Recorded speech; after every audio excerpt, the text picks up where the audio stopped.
Olá pessoal, boa noite a todos, estamos de volta aqui novamente. Acabei de fazer uma live pela CEDEMA, alguns compartilharam também, compartilhei aqui na Oscar Cursos. Quero agradecer quem está acompanhando sempre o nosso trabalho, né? E dando sequência aí em pleno dia 30 de dezembro, mas como nós não paramos, nós temos muita coisa para frutificar em janeiro, que já é depois de amanhã, eu não podia deixar de aproveitar essa oportunidade do convite dessa grande professora que vai participar conosco hoje, que é a professora Joyce Bezerra, tá certo? Então esperar o pessoal ir entrando.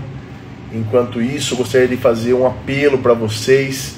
Quero que vocês me ajudem com o meu canal do YouTube. Estamos muito próximos de atingir 1000 seguidores, tá certo? Tá sendo legal, já tá tendo engajamento, o YouTube tá entregando, fazendo propaganda e nós estamos trabalhando para isso. Se você puder se inscrever no meu canal da Oscar Cursos, é Oscar Cursos e Treinamentos, tá certo?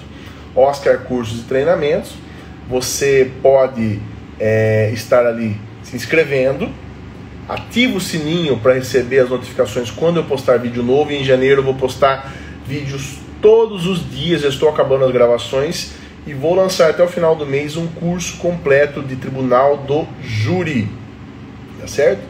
E também estou verificando com outros, estou viabilizando com outros profissionais de outras áreas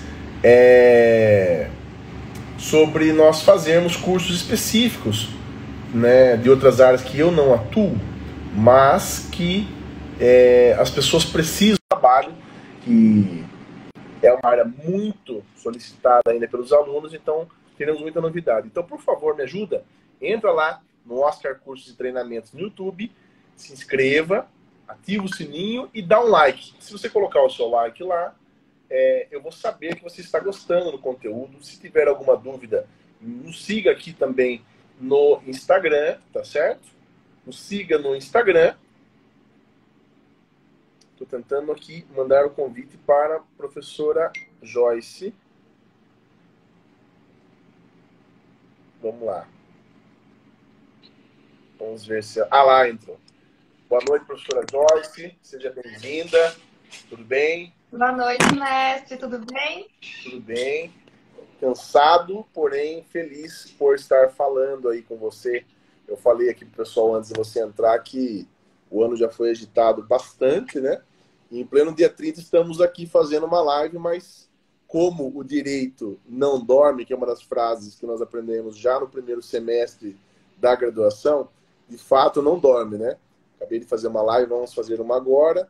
E estava pedindo pro pessoal aqui se inscrever no meu canal no YouTube. Acho que estamos com problema de conexão. Deixa eu trocar então aqui para a rede móvel, talvez fique melhor, porque choveu. Não sei se melhora. Então, tá ouvindo melhor agora?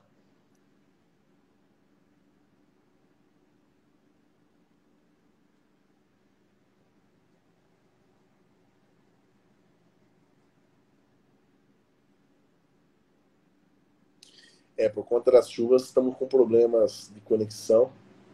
Isso é bem comum.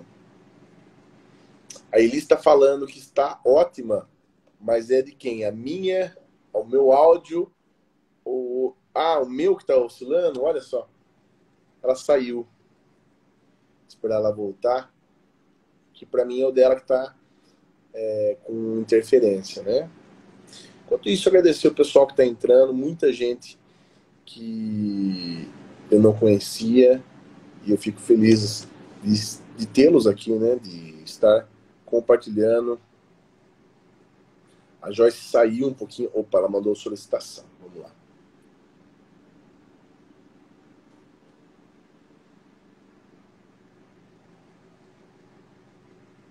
E agora? Me escuta? Beleza, para mim tá ótimo agora. Que bom. Então, voltando ao que eu estava falando, estava pedindo o pessoal entrar no nosso canal da Oscar Cursos e Treinamentos, dar uma força, né, de se inscrever, até para receber o material novo que vai chegar agora em janeiro, totalmente gratuito. E, e também estar ali ativando o sininho, né, para receber as notificações, dando like, para a gente saber que o pessoal está gostando dos vídeos e tudo mais. Mas vamos para o que interessa, que hoje nós temos um tema muito denso, legal, importante para falarmos. Antes de qualquer coisa, como tem muita gente aqui que eu não conheço, acredito que sejam todos seguidores, pessoas que acompanham o seu trabalho, então dispensa apresentações, mas eu vou fazer porque eu acho que muita gente talvez que esteja entrando depois que eu deixo gravada a live vai querer saber quem é você. Bom, a professora Joyce eu conheci através do professor Abacuque, que é um grande amigo mesmo, uma pessoa que eu tive o prazer de conhecer, e tudo que vem do Abacuque eu dou credibilidade, né? Conheci a Joyce pelas redes sociais ali do Abacuque, fazendo algumas coisas juntos, e convidei, ela foi pronta, tive vendo algumas aulas dela, achei a Joyce um prodígio, realmente. Eu sou professor há 10 anos, já ministrei aula em mais de 7 universidades, fora do país, em 3 universidades da Colômbia, Bogotá, Medellín, Pereira, enfim, fizemos bastante coisa e eu conheço muitos profissionais. Eu posso dizer que, Joyce, é de admirar o seu trabalho, a sua versatilidade. Eu acho que você, além de falar bem, você desenvolve muito bem os materiais e quem sabe um dia, nós, tão pequenos que somos, possamos comprar o seu passe para Oscar Cursos, né? É um sonho. Mas agradeço muito de você ter aceitado o convite, pela prontidão, e vamos falar do assunto fantástico aí que a gente separou para o pessoal. Então, mestre, muito obrigada pelo convite. Muito boa noite a todas, todos e todes. Eu quero falar com o pessoal que está aqui, porque são meus amigos mesmo. Deixa eu ver aqui, ó. A Patrícia é linda. A Elisa, ela é minha terapeuta, ela é maravilhosa, ela que me tira das minhas crises. A Rafa está aqui também. Um beijo, Rafa. O Ricardo, um beijo. A professora Dione, que é a minha professora da pós de Direito Feminista, que uma das pós que eu faço é de Direito Feminista. Lá no Legale, que é uma delícia também essa pós, eu não sei se vai ter uma nova. A Fernanda Mansano, que é a minha amiga do meu coração. Um beijo, Everson. Um beijo, Cledson também. E se eu não vi alguém, por favor, me perdoe. Ah, Gabriel, meu primo, também tá aqui. É a família, né? Família para dar uma ajuda. Um beijo para minha sogra também. Então, Legal. me desculpem se eu não falei alguém. Tá bom? Mas vamos lá. No finalzinho eu sempre dou uma olhada para ver quem foi entrando durante a nossa fala. Ah, que Bom, bom. A Val também, um beijo, Val. Um beijo para todas, todos e todas. Então, muito bem, né? Nosso encontro de hoje, nós vamos falar sobre um assunto que interliga. A Ângela é linda, maravilhosa. A Ângela, sim, é um prodígio, viu, professor? Essa Ângela que entrou agora, que deu um oi, ela é realmente um prodígio, ela sabe tudo. Eu até quero fazer uma live com ela, convide-a a fazer uma live com o senhor também, que o senhor vai adorar a Ângela. legal. Então, qual que é a situação, né? Situação que nós vislumbramos muito na prática, né? Então, tanto na prática da advocacia trabalhista, como também quando nós nos debruçamos aí para estudar, né, para os concursos. Então, eu, por exemplo, estudo para a Magistratura do Trabalho e Ministério Público do Trabalho. Então, muitas matérias a gente acaba descobrindo que aquilo que a gente aprende na faculdade, né, que as divisões de matérias se dão de modo didático apenas, que o direito é uno, são verdadeiras na vida prática também. Então, o que a gente pensou, né, professor, de falar algo que relacionasse tanto o direito penal, direitos fundamentais, como é a matéria que o professor mais ministra, como também direito do trabalho. E o que acontece, infelizmente, em algumas relações de trabalho? O furto. E como é que fica isso na vida real, né? Na prática? Como é que funciona isso numa vida prática de um processo, por exemplo? Então, primeiro de tudo, a gente tem que falar, né? Aqui no Brasil, nós vivemos sobre o capitalismo. E no capitalismo, o sujeito nasce com sua força de trabalho, enquanto o empregador faz essa troca entre capital e trabalho. Então, o trabalho é uma condição de sobrevivência no Brasil. Nós não trabalhamos por opção, nós trabalhamos por necessidade. Então, o trabalho é o que há de mais fundamental para que exista, então, a sobrevivência digna do trabalhador. Então, para você quebrar o direito fundamental ao trabalho, tem que ter uma causa muito grave. Uma justa causa. Uma causa justa. né? Então, a gente sabe que o artigo 7º da Constituição, ele prevê a possibilidade do empregador fazer a dispensa desde que ele pague ali a multa, né? Que a gente usa aí a multa do FGTS, 40% do FGTS. Mas, muitas vezes, e infelizmente, existem empregadores que, para se furtar dos pagamentos das verbas rescisórias, faz ali a dispensa do empregado e coloca ali justa causa. E, infelizmente, isso acontece, a gente sabe, né? Seja a área que a gente atua, a gente já ouviu falar disso, né? Então, existem empregadores muito bons e empregadores muito ruins. Como também existem trabalhadores muito bons e trabalhadores ruins. E a gente vai falar especificamente da situação onde um empregado supostamente cometeu um furto contra o empregador. E para falar de furto, ninguém melhor do que o professor Oscar. Então, professor Oscar, diga-nos, por favor, o que seria o furto, por favor?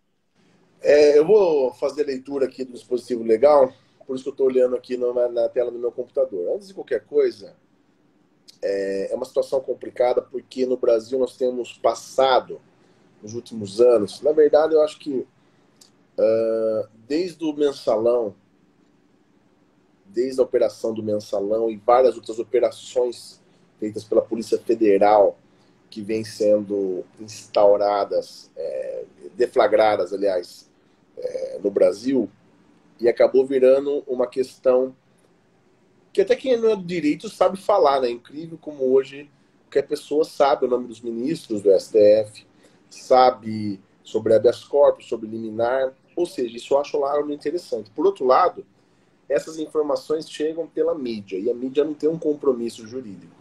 A mídia ela tem um compromisso de vender a informação, e nem sempre essa informação ela vem acompanhada da verdade jurídica.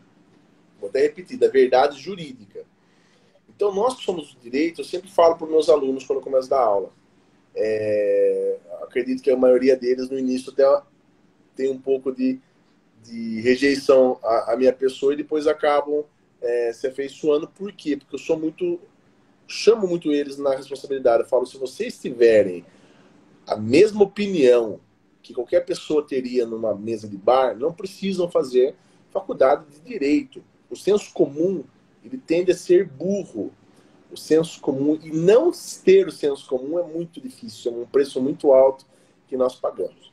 Por que eu estou fazendo essa introdução? Porque é difícil você colocar hoje na cabeça do próprio operador do direito, e digo mais, de muitos advogados, o princípio da presunção de inocência.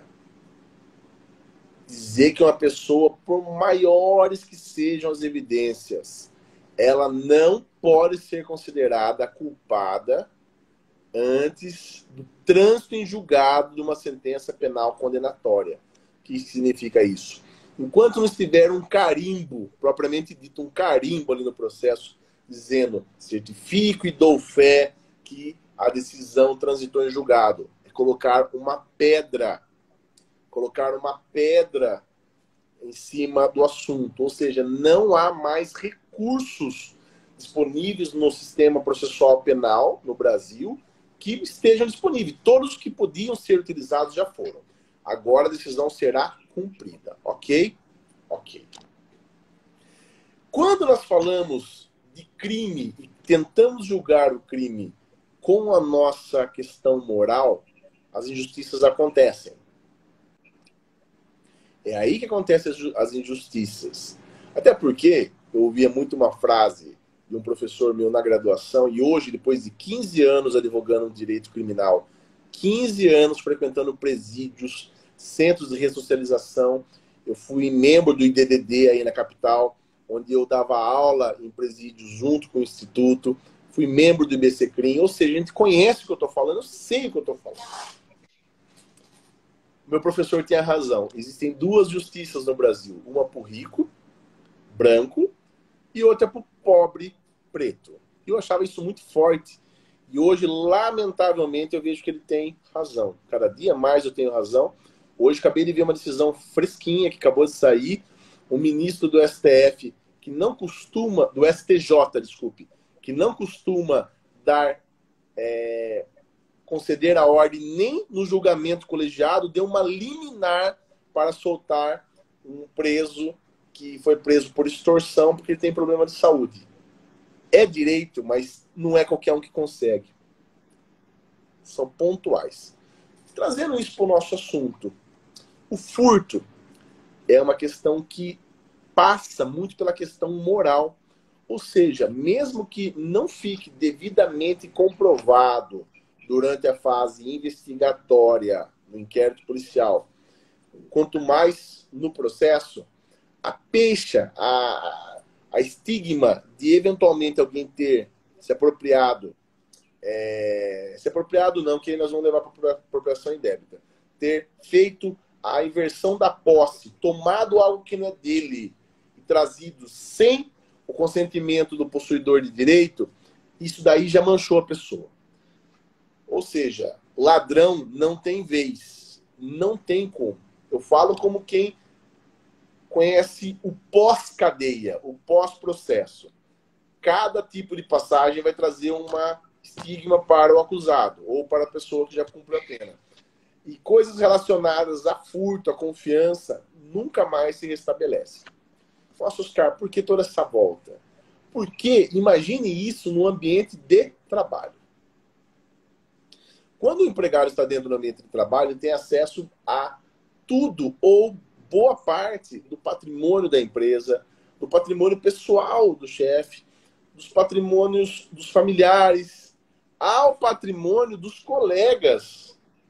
Especialmente se as empresas são grandes, existem ali armários, compartimentos e tudo mais.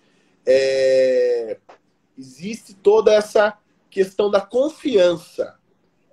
Ou seja, imagine uma suspeita do crime de furto dentro do ambiente de trabalho. Então aqui não estou falando nem processualmente. Estou tentando trazer uma consciência do pré-julgamento de alguém que eventualmente esteja sob suspeita de subtração de um bem alheio. Ok. É interessante a gente notar, professora Joyce, que grande parte das questões envolvendo crimes de furto se confundem com questões processuais que são exigidas para dar legalidade à prisão. Ou seja, quando um empregador suspeita que esteja sendo furtado pelo próprio empregado, normalmente ele arma uma situação. Ele fica tão sem mecanismos para pegar no flagrante que ele arma uma situação. A senhora bem sabe que não é possível fazer a filmagem dos funcionários sem que eles tenham ciência de que estão sendo filmados. Correto? Se falar alguma coisa besteira de direito do trabalho que você me corrija. Não pode. Pode falando. Não pode. Ou seja, se a pessoa sabe que está sendo filmada, provavelmente ela não vai praticar o furto. Né? Não vai praticar o furto. Eu vou abrir um pouco a camisa porque, né, já acabou o dia e já acabou o ano, então acho que não precisa tanto. Ele não vai furtar. E se ele tiver uma situação onde o empregador coloca ali algo que tire ele da situação de inércia e faça com que ele subtraia, quase numa situação, normalmente numa situação quase que irresistível, um valor muito alto, um valor em espécie, né, um objeto de altíssimo valor, ele também vai estar ali preparando um flagrante que também é ilegal. E se o flagrante é ilegal, já contamina pelo princípio da árvore envenenada todas as demais provas que advenham dali. Percebe como o negócio vai muito adiante? Então já começa por aí. Lembrando que eu vejo muita gente, né, principalmente com o atual governo do presidente Jair Bolsonaro, uma das discussões no início, já na pré-campanha, né, falava muito sobre a extinção da justiça do trabalho, dos direitos trabalhistas, e as pessoas não sabem, né? Quem já viajou, morou fora, vê que apesar de tudo que falam da Europa e dos Estados Unidos, o Brasil está muitos anos-luz à frente no sentido de garantismo para os direitos trabalhistas, para o trabalhador, não para o capitalista, não para o dono do capital. E aí, olha o que acontece, os direitos humanos e os direitos e garantias fundamentais atingem também o ambiente de trabalho. O artigo 7º da Constituição Federal, salvo engano, traz toda ali as garantias do direito do trabalho garantidos na Constituição Federal. O Brasil. O artigo 7º, ele não é um rol exaustivo, né? Ele é um direito fundamental e ele é um ponto de partida para os direitos. Então, ele não se extingue ali naquele rol. Sim. Todos aqueles incisos são o mínimo, o patamar mínimo civilizatório para o direito do trabalho, que é um direito fundamental, né? Você exercer sua profissão também é um direito fundamental. Exato. Lembrando que a Constituinte, apesar de não ser exaustivo, a Constituinte fez questão de abrir um capítulo para isso, né? Aliás, um artigo para isso. Ou seja, tamanha a garantia que os direitos do trabalho têm no nosso ordenamento. E numa situação dessa, ninguém pode ser colocado numa situação vexatória. Ninguém pode ser colocado numa situação vexatória. Então, o empregador fica entre a suspeita, respeitar os limites enquanto empregador e também os direitos e garantias fundamentais, sendo que ele poderá, inclusive, ser processado também para que seja indenizado por danos morais.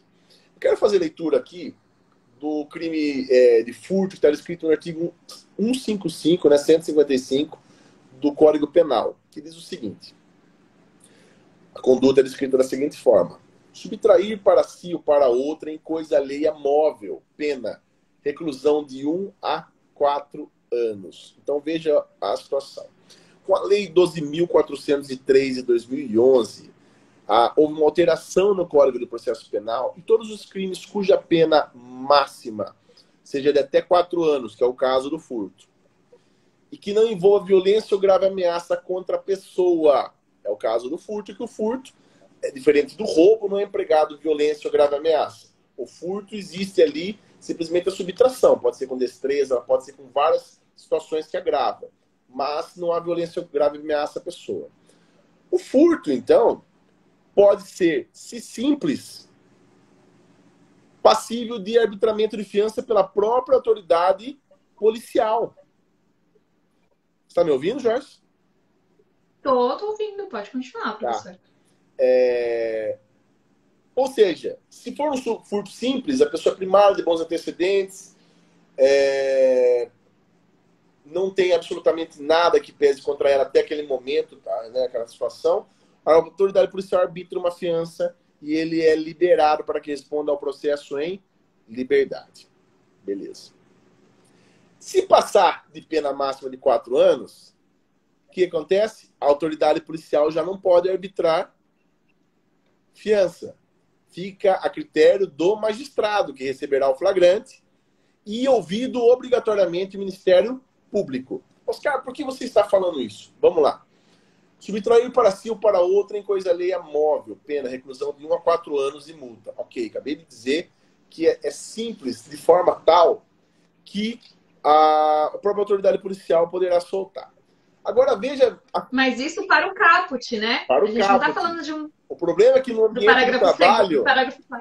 o que entra no ambiente do trabalho é justamente que eu vou fazer a leitura aqui do furto qualificado, que está no parágrafo 4º, no inciso 2. Vamos lá.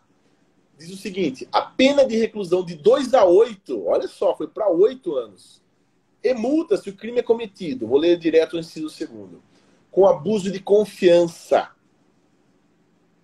Normalmente, aí entra a questão. A confiança é só aquela pessoa que tem um cargo de confiança mesmo, por exemplo, a pessoa é caixa, a pessoa trabalha no financeiro, a pessoa tem acesso às contas bancárias, ao dinheiro em espécie, ou confiança ela já se presume pelo próprio fato da pessoa estar no ambiente de trabalho. Entenderam?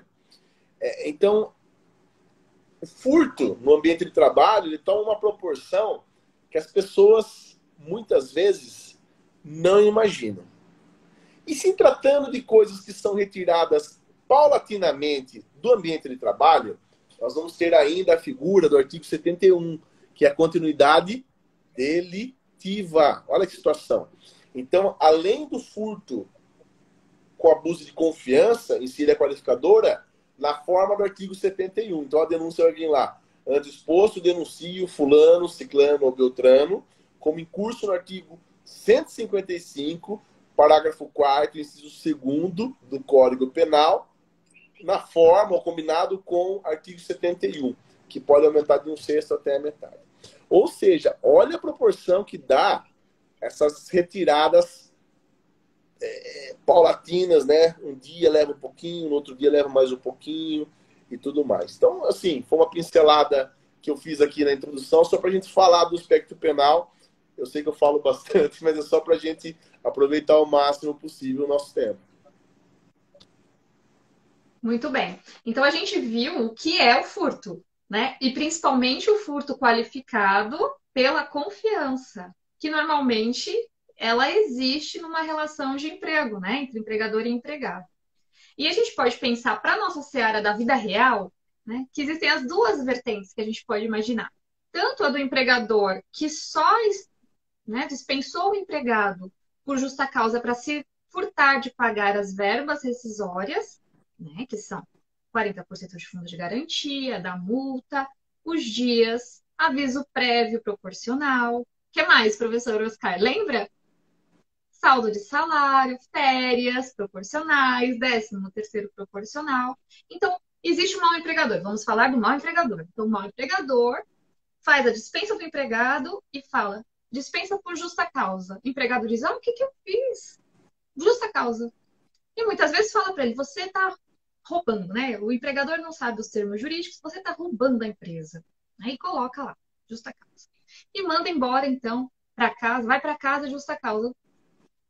Uma mão na frente, outra atrás, só recebe saldo de salários e férias vencidas se tiver, né? Normalmente não tem. O que o empregado faz? Então, é o mau empregador, né? Estou falando especificamente do mau empregador que se utiliza do Instituto do Direito do Trabalho, está lá no artigo 482 da CLT, que prevê as modalidades de dispensa por justa causa. E aí ele fala, vai para tua casa, manda você embora por justa causa. O que o empregador mal fez? Se livrou dos pagamentos. O que o empregado faz nessa situação? O empregado procura um advogado. Olha, doutor, olha, doutora, eu fui mandado embora, o meu chefe me acusou de furto, de roubo, eu não roubei nada e eu quero meus direitos. Então, o trabalhador entra com uma ação por meio do seu advogado ou pelo ius postulante, que também pode na Justiça do Trabalho, entra com uma ação e ele pede, juiz, excelência, reverte essa justa causa para que ela se torne uma dispensa normal, sem justa causa, e eu tenha direito a todas as verbas rescisórias. E o que acontece?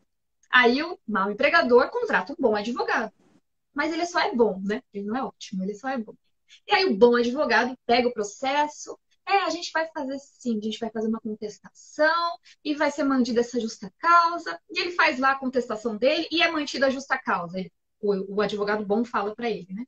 Só que esse advogado bom não entende nada de criminal. Porque, de verdade, professor Oscar, a gente entende pouquíssimo de direito penal. Né? A gente sabe que assim, o que mais usa em direito penal. E aí, o que esse advogado faz? Ele faz lá uma belíssima defesa. Ele pede a suspensão do processo até a conclusão do inquérito, por exemplo, né? Com base lá no 315 do CPC. Aí o juiz pode até deferir essa suspensão do processo para que aguarde por 3 meses, que é o que o 315 do CPC prevê. Só que chega uma hora que o juiz ele vai ter que chamar o processo à conclusão para julgamento. Por quê? As provas que esse advogado trouxe normalmente não são robustas o suficiente para comprovar que aquele ato daquele empregado ele se encaixa em alguma das hipóteses do 482. Então, a hipótese do 482, que seria a de furto, é a da linha A, né? Que é o ato ímprobe. É o ato de improbidade do trabalhador, o ato de desonestidade. Tanto que a improbidade é a desonestidade. Então, para você encaixar essa... É quase que o princípio da tipicidade no direito penal. Tem que ser certinho aquela situação. Então, o advogado da empresa faz lá a defesa e não consegue comprovar o furto. E o juiz não vai ficar aguardando a conclusão do processo criminal para julgar o processo. Afinal de contas, aquela verba que está sendo requerida ali na Justiça do Trabalho é uma verba alimentar. E a gente está falando do mau empregador. Então, a gente sabe que não aconteceu aquele furto. Muitas vezes, aquele mau empregador, ele leva para fazer o depoimento, né, de testemunha dele, um preposto que não nem trabalhou ali, que sabe porque ouviu falar da situação, que só foi a boca da empresa para fazer a representação. Então, o juiz pondera que entre um sujeito perder o emprego, perder sua fonte de sobrevivência, e o empregador que não consegue ponderar, não consegue comprovar, nessa ponderação de direitos, tem que prevalecer qual? O princípio da continuidade da relação de emprego. Tem que prevalecer qual? O princípio da primazia da realidade para o trabalhador. Então, essa ponderação entre um que não comprova, que é um ônus do empregador comprovar a justa causa, ele não comprova a causa justa para a dispensa, então o juiz normalmente reverte essa justa causa. Isso para o mau empregador fica fácil da gente entender. Difícil é quando não é um mau empregador, né? Difícil é quando efetivamente aquele mau trabalhador, se valendo da confiança, de fato furta bens ou direitos da empresa, né? De fato ele cometeu mesmo um ato ímprobo. Nesse caso, a empresa mandou ele embora, então, por justa causa. Era justa a causa? Era. Ainda assim, essa que é a pergunta, ainda assim, ele vai ter que comprovar a justa causa num processo trabalhista, caso esse trabalhador entre com ação? Ainda assim. E essa é a dificuldade. Por quê? Porque advogado trabalhista não conversa com advogado criminal. E às vezes a sua defesa pode ser maravilhosa, pode ser ótima, mas não serve para afastar o ônus do empregador. Então, ele precisa produzir essa prova. É imprescindível que o advogado trabalhista converse com o advogado criminal. É imprescindível entender que o direito é uno e indivisível. E ele é. Embora a gente faça a divisão, né, para entender melhor os institutos, para aplicar melhor, para conhecer melhor os princípios que norteiam aquela matéria específica, ainda assim, quando o juiz chegar com o processo, ele vai ter toda aquela multidisciplinariedade para julgar. Então, a gente precisa, né? Se estiver defendendo um bom empregador contra um mau empregado, a gente precisa levar para ele todo o conjunto probatório, o máximo possível, para afastar a alegação do empregado de que não havia a causa justa. E é muito importante entender, né, que se não tiver essa conversa, esse diálogo, você não vai conseguir advogado trabalhista, não vai conseguir trabalhar bem. Né? Por isso que é importante, né? A gente tem que entender que a gente tem limitações. Né? Então, esse diálogo, essa profundidade do artigo 155, parágrafo 4º, inciso 2. O advogado trabalhista, ele não vai nessas minúcias. E o juiz também não é afeto ao direito penal. O juiz, normalmente, ele é mais afeto, o juiz trabalhista, afeto às legislações próprias da seara trabalhista. Né? Então, a gente tem essas duas situações. Aí que eu fiquei pensando também, para quem serve essa live, né? Para quem que serve isso? Isso serve só para o advogado patronal? Isso serve só para o advogado do reclamante? Isso serve para o pessoal que presta a OAB, que é aluno do professor Oscar? Serve também. Isso serve também para o compliance? Serve. Por quê? Primeiro que isso pode cair muito bem numa prova da OAB, ou numa prova de concurso, ou numa prova de sentença da magistratura, ou numa discursiva do MPT. Pode muito bem cair. Pode cair numa segunda fase, pode cair numa peça processual. E também, né, então serve para isso, serve para a vida prática, que acontece muito, e para o compliance serve porque se esse empregador tiver um bom preventivo, ele vai saber como conduzir a situação para que a dispensa, embora seja, né, uma dispensa que causaria ali uma justa causa, não seja com a alegação do furto. Porque se o empregador, bom empregador, não consegue comprovar o furto, depois dele juntar a defesa dele, fatalmente o ótimo advogado do reclamante vai reconvir. E quando ele reconvir, ele vai pedir dano moral. E aí ele vai ganhar o dano moral. E dependendo do local onde cair, vai ter ali um valor de dano moral bem alto. Né? Embora o 223 da CLT estabeleça ali uma tarifação de dano moral, né? Depois a gente pode falar até sobre isso, que existe, né, no direito do trabalho, professor Oscar, existe a tarifação do dano moral. Sabia? Não. Pois é. Pois é. O legislador entrou nesse vespeiro e estabeleceu ali. Isso é inconstitucional, né? Mas, enfim, é um outro assunto. Mas a situação é, ainda que seja um bom empregador, se ele não fizer uma excelente defesa, com robustez mesmo, de conjunto probatório, se for aquela defesa genérica, por exemplo, fatalmente ele vai perder o processo. Fatalmente vai perder, inclusive, a reconvenção, inclusive vai ser condenado em honorários. E por que que o direito do trabalho faz isso, né?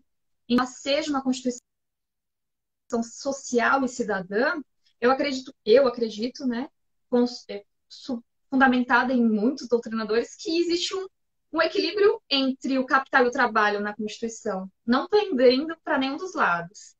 Muito embora agora a gente tenha aí mais legislações liberais, né, ainda acho que a Constituição ela tentou arrancar do capital mínimos direitos, mas assim, a sangue e suor. Porque, embora eles estejam ali, nem sempre são efetivados, né? Então, existe ali um pacto que nós fizemos em 1988 que vem sendo reiteradamente descumprido e algo tem que ser feito sobre isso. Mas a gente tem sempre que entender quem é a parte que perdeu mais nessa situação. Quem foi acusado de um crime? Né? Quem perdeu a sua fonte de sobrevivência? Então, por isso, né, pensando nessa seara que os juízes costumam pender para o trabalhador, porque existe o princípio da continuidade. Agora, isso daí não tem nada a ver com como corre o processo criminal. Né? Se porventura ele for mesmo condenado criminalmente, aí é uma outra situação. Mas para a seara trabalhista, você tem que entender advogado trabalhista, o concurseiro, tem que entender que existe a necessidade de uma comprovação robusta de que aquele fato ali, descrito como a conduta do empregado que ensejou a dispensa, aquele fato aconteceu. Pode falar, professor. Eu sempre tive uma dificuldade muito grande com o direito do trabalho com relação a tudo, na verdade, mas digo, com relação às provas. Eu acho que as provas são muito mitigadas. E vou dizer por quê. Primeiro que a maioria das provas que eu tive acesso, pelo menos nas demandas trabalhistas, porque o meu escritório faz outras áreas também, não sou eu que faço, mas outros profissionais que fazem, né? E muitas vezes eu tenho que acompanhar. E eu vejo claramente que os juízes escolhem praticamente as provas que vão apreciar. Não que os outros de outras áreas não façam isso, mas na justiça do trabalho eu tive algumas experiências que me marcaram. Vou dar um exemplo. Prova testemunhal. Prova testemunhal, que normalmente é a prova, principalmente quando é para comprovar o vínculo, ou a hora extra, alguma coisa que está irregular, não tem cartão ponto e tudo mais. A testemunha é justamente alguém que ainda está ligado à empresa. Que validade tem isso? Que força de verdade. A testemunha, ela é, por uma questão óbvia, constrangida muitas vezes. Eu tive uma situação, um caso meu, claro, né? Que eu lembro que a testemunha saiu e vomitou de tanta tensão. Ela falou, eu não acredito, eu fui obrigado a olhar na cara de uma pessoa, no rosto de uma pessoa que eu trabalhei por anos e mentir uma coisa que eu e ela sabíamos que não é verdade. Eu tô passando mal, mas eu fui constrangido e tudo mais. Então, você sabe melhor do que eu que isso acontece muito. Agora, como provar isso daí? Porque entra a questão da independência das instâncias, né? Das instâncias não, das esferas. O que acontece no direito do trabalho não necessariamente vai ser a mesma decisão que será tomada no âmbito penal. E aí transcende para outros crimes. Se você me permite esticar um pouquinho até o assunto, que veja, nós estamos falando do furto, que é o nosso assunto principal, e no furto a inversão é feita sem o consentimento do possuidor. Só que existe também a questão da apropriação indébita, que é aquela na qual o bem da empresa ou do empregador, propriamente dito, é entregue espontaneamente pelo possuidor ao empregado para utilizar exclusivamente enquanto estiver no exercício da função do labor. E o funcionário se apropria indevidamente daquilo. também existe uma figura do artigo 168 com a qualificadora ainda por ter sido feita em detrimento do trabalho. Então perceba quantas situações podem acontecer na questão relacionada ao direito penal e a proteção ao patrimônio, que não são somente o furto, mas também a apropriação indébita, inclusive com suas figuras qualificadas. Né? Se me permite comentar um caso que eu atuei há mais de 10 anos, pode ser? Claro, claro.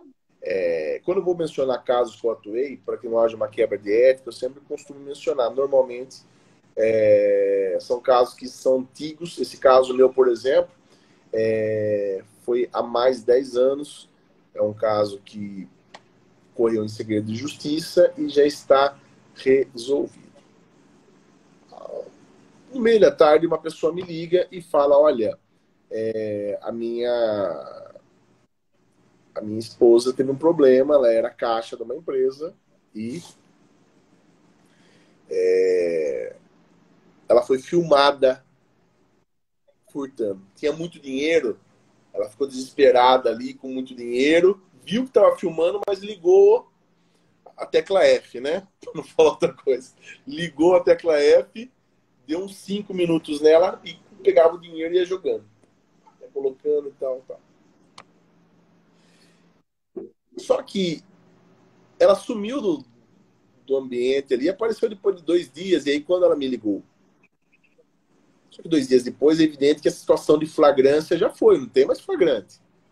Né? A figura do 302 do Código de Processo Penal, praticando crime ou logo após. Só que nisso já tinha inquérito, tinha as mensagens dela interceptadas e tudo mais.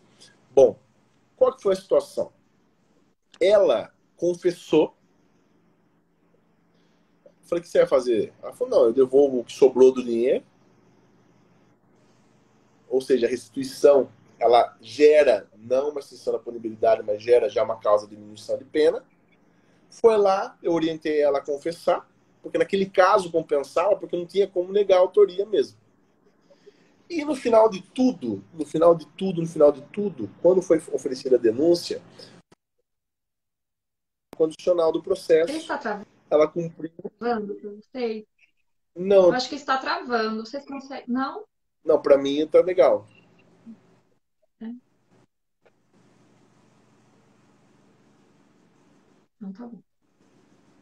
Pode continuar, professor, por favor. A Renata Zuma mandou eita. Eu não sei se é porque tá cortando ou é por causa do caso que eu tô contando.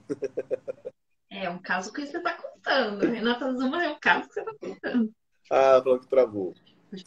Então, no final de tudo, um caso, mas é lógico, teve vários outros desdobramentos, mas eu não vou aqui entrar no mérito. O que eu quero dizer é o seguinte: com aquele dinheiro vultuoso que ela levou, com a filmagem, com tudo mais, ela teve uma suspensão condicional do processo, cumpriu certinho.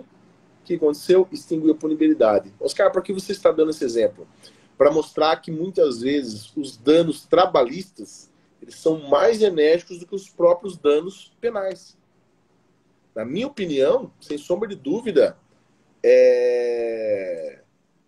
a pessoa acaba se prejudicando mais pelo reflexo no direito do trabalho do que o contrário. Não sei se você consegue visualizar isso, e acredito que sim, por ser uma advogada que atua no direito do trabalho também, que muitas vezes a pessoa nem tem tantos danos se ela sumir.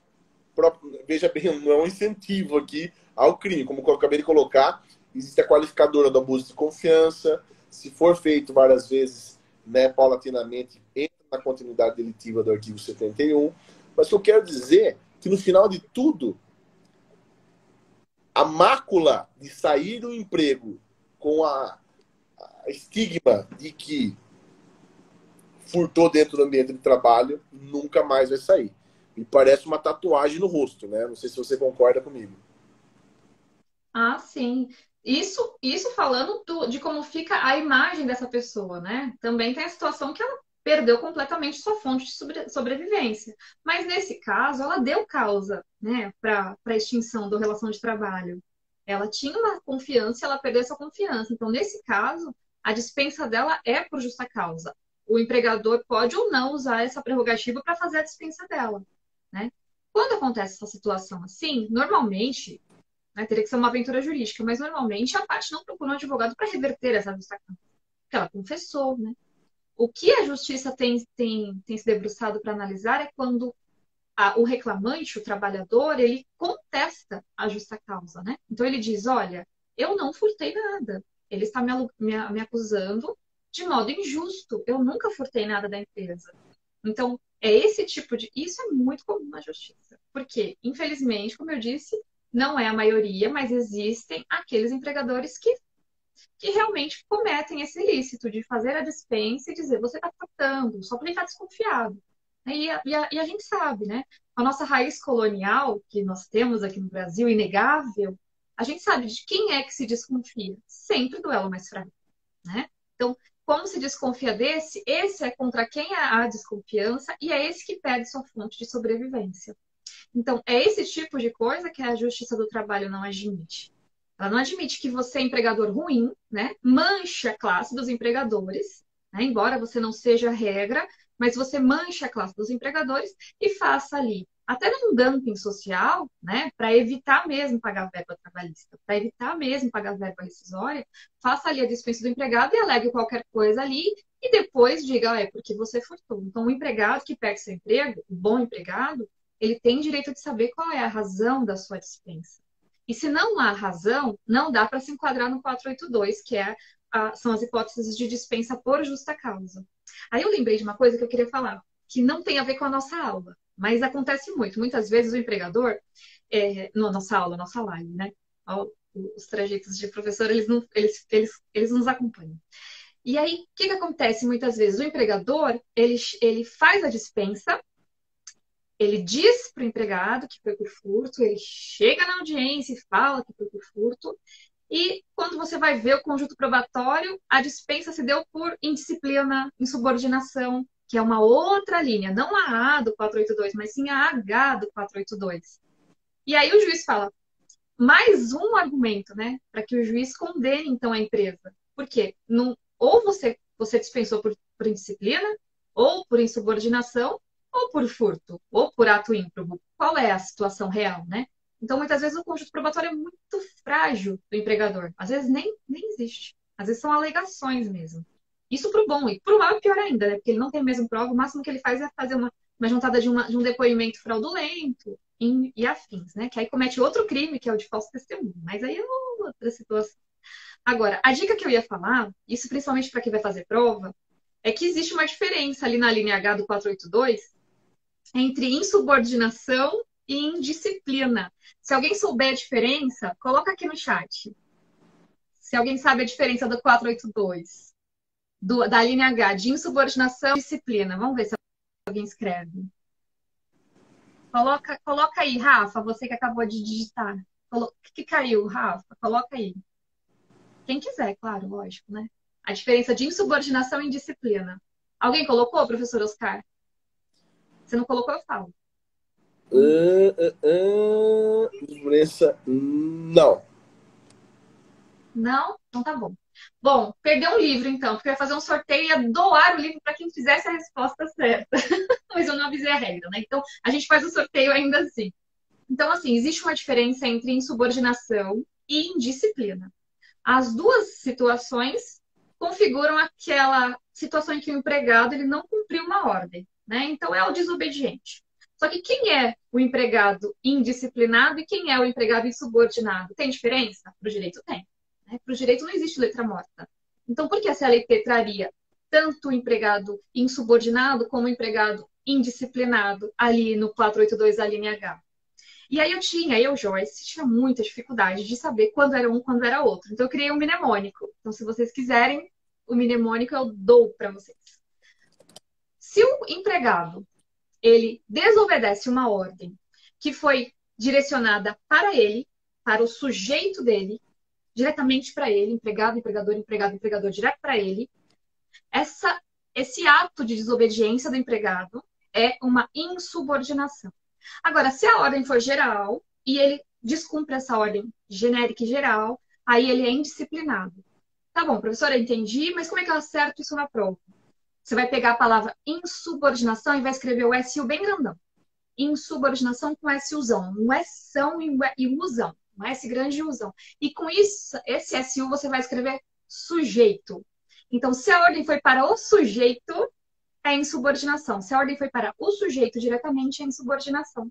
E aí você não erra mais. Essa é a dica. Então, com relação à dispensa por justa causa, né, ainda tem um monte de coisa que a gente pode falar. A gente preparou, né, professor, uns slides que a gente vai disponibilizar para quem tiver interesse. Sim. Então, por favor, quem tiver interesse, o professor Oscar vai postar essa live e escreve embaixo, né, que tem interesse de receber o material. Então, no material, a gente colocou o que é uma justa causa, quais são as hipóteses de cabimento da justa causa. Eu posso colocar, se vocês quiserem, também esse mnemônico, eu faço um mapinha lá, é só pedir que eu faça também. E também tem a situação do criminal, né, da parte criminal. Isso é bom para você, advogado trabalhista, é bom para você, advogado criminal, que vai fazer aí seu novo nicho, né? Vai vender o seu novo peixe, falando, olha, vamos fazer uma conversa, né? Vamos aí interagir um pouquinho para que a gente consiga fazer uma boa defesa, se for o caso, ou uma boa petição inicial para o reclamante também. E também para o compliance, principalmente. Que aí vai ajudar a não ter esse tipo de problema, né, professor? Exato. O que você acha? Eu acho ótimo, acho que sua exposição é fantástica, seu metro é muito bom. Já falei isso, estou só repetindo. E porque o difícil é fazer a gente entender o que a gente não consegue entender. Eu sempre falo para os alunos, quando eu vou passar alguma questão de preparo para a OAB, qual matéria que você mais gosta? Claro que é sempre penal, porque é a melhor matéria. Mas tô brincando. Mas só que não. Eu gosto de tal matéria. Então comece estudando pelas que você mais odeia. Eu lembro quando eu comecei a me preparar para a OAB, eu comecei a estudar por direito do trabalho, por direito administrativo e tributário. Não que eu odeie, mas que eu não entendia mesmo na faculdade. E eu comi, né? Eu estudei 3, 4 vezes mais do que o normal para eu entender. Então é importante quando um professor como você faz a gente que não gosta da matéria fixar de alguma forma, né? E esse método seu é fantástico. Eu tive acesso aos seus mapas mentais também. Eu achei muito bom. Bom, eu achei que o nosso bate-papo foi maravilhoso, para dizer pouco. Pena que passa muito rápido, né? A gente precisa começar a agradecer o pessoal que entrou. Eu também quero agradecer. Vamos lá. Agradecer a Ana, agradecer o professor Fabiano, que eu vi que entrou, do Trabalho Notável, a Aline Rose, minha amiga do meu coração, que foi no meu chá de bebê, meu amigo Paulo Basílio, que é, nossa, uma unanimidade com relação ao direito do trabalho. Ele é top, tá, Paulo Basílio? Você é um querido.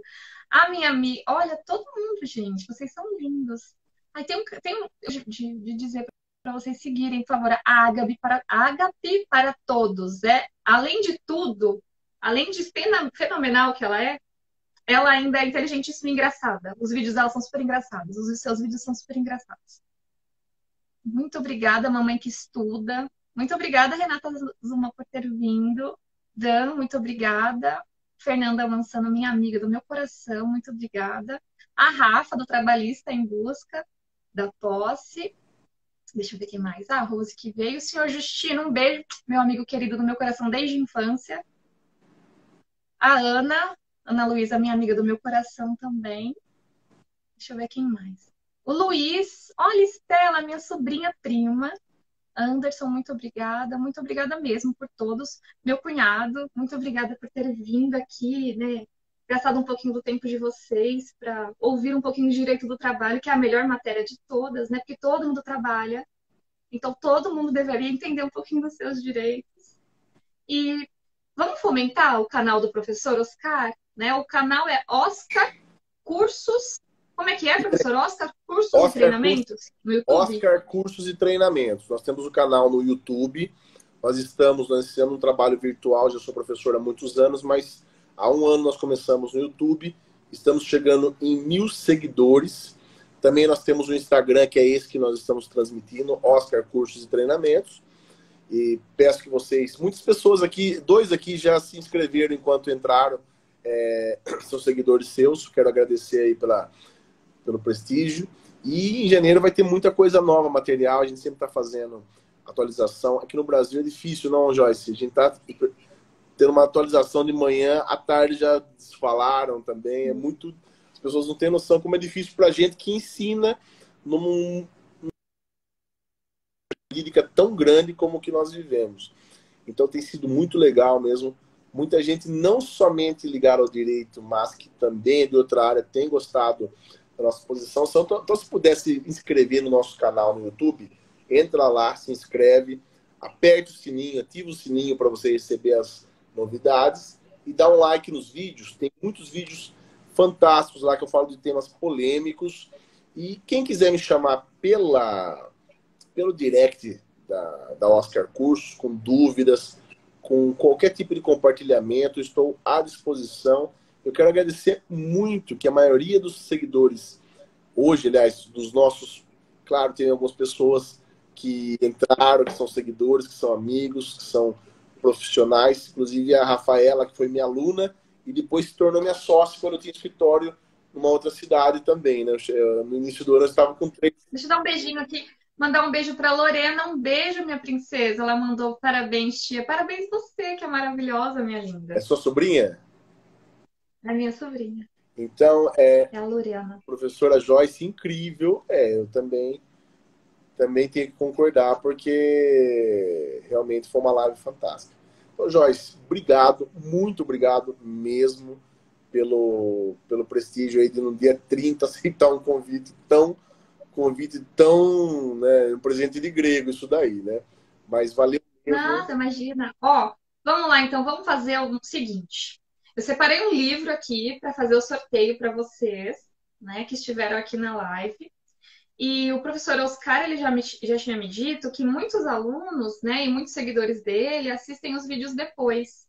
Então, o que você acha, professor, da gente fazer um sorteio para todo mundo que participar, né, colocando ali o eu quero embaixo da publicação dessa live e que se inscrever no canal. Daí tem como você saber quem foi que se inscreveu? Beijo, Vinícius. Para você fazer esse sorteio para o pessoal, como é que você gostaria de fazer? Me conta. Tá, vamos fazer assim, a gente faz esse sorteio. Quantos faltam para você fazer os seus 1.000 seguidores no YouTube? Quantos faltam? Vamos ver aqui. Tá. Ele quer chegar a 1.000, gente. Obrigada, Vini. Você é meu amigo, querido. Parece que quando chega a 1.000 tem diferença, né? O YouTube, ele emite para mais Sim. pessoas. Ele faz um funcionamento melhor. Falta 44 pessoas. Olha, falta 44. Quem puder, gente, por favor. Ah, estabelece uma data boa, Paty. Um beijo, Paty. Vamos lá, então. O que você acha, professora? Até dia 2? Pode ser? Dia 3. Ou é Dia 3, que é segunda. 3, que é segunda? Se o pessoal ficar descansando. Vamos pegar no dia 3, Tá aí bom. eu faço o sorteio com você aqui, ao vivo, para não ter erro e tal. E a gente sorteia e a gente envia o livro e tal. Eu tive uma ideia. Não sei se você vai aprovar. Você vai publicar nossa live no seu canal do curso, do YouTube? A nossa live? É. Sim. Então, pronto. Publica. Ó, é uma ideia, né? Eu tô aqui mandando. O que você acha de publicar essa live lá, né? E o pessoal comentar lá. Então, aí você faz um combinado do pessoal que comentou lá e o pessoal que comentou a live no dia da publicação da live e conta 2 vezes para quem comentar lá no YouTube, só para fomentar seu canal. O que você acha? Legal, eu adorei a ideia. E vocês, o que vocês acham? Vocês que estão aqui, pode ser? Basta pôr um joinha para eu entender que vocês gostaram da ideia. Ou podem estabelecer outras ideias também. Cri, cri, cri. Eu tô achando que ninguém quer o livro, na verdade. Ah, é porque é de direito empresarial, né? Você gostou, Ana? Ah, eles também acham que tá bom. Então, vamos fazer sim. Que bom, então ótimo, a gente faz. Então tá ótimo. E também tem outro. Eu vou fazer sorteio de 2 livros. Deixa eu pegar aqui. Deixa eu ver um. um livro bem legal. Um livro da Lélia Gonzalez. Quem quer? Quem quer um livro da Lélia Gonzalez? Quem conhece a Lélia Gonzalez? Deixar escolher entre a Lélia Gonzalez, a Elza Dorlin, são minhas autoras. Vocês dizem, então. Então a gente pode fazer de dois. Oi, Rafa. Um beijo, Rafa. Você quer da Lélia, Ana? Então a gente pode fazer assim. Ó, teve uma ideia da Rafa. Pessoal, meu nome aqui é diferente do YouTube. Como eu faço? Não, Rafa, pode colocar. Rafa, eu conheço a Rafa, ela é do grupo de estudos trabalho, Capital e Trabalho, avanços possíveis, né? E retrocesso. Pode, eu sei que é você, Rafa. Aí não tem problema, não. Tá bom, professor? Então, assim, o que você acha? Fantástica a ideia. A gente sorteia 2 livros, então. A minha sorte é que alguém sempre me ajuda, porque eu sei dar aula. Eu sei dar aula. Agora, essas questões de ideia, de Pode deixar que eu sorteio faço. e tal, é sempre a Amanda, a Fernanda, o pessoal que me auxilia no curso, porque eu achei fantástica a ideia. Então tá bom. Então, gente, muito boa noite, muito obrigada de verdade por vocês terem doado o seu tempo para ouvir um pouquinho de direito do trabalho, esse mundo maravilhoso que todo mundo deveria gostar, que todo mundo trabalha, e também direito penal que a gente precisa entender porque, né, a gente não pode gastar facilmente o nosso réu primário, assim. Né? E eu agradeço de verdade pelo convite, professor.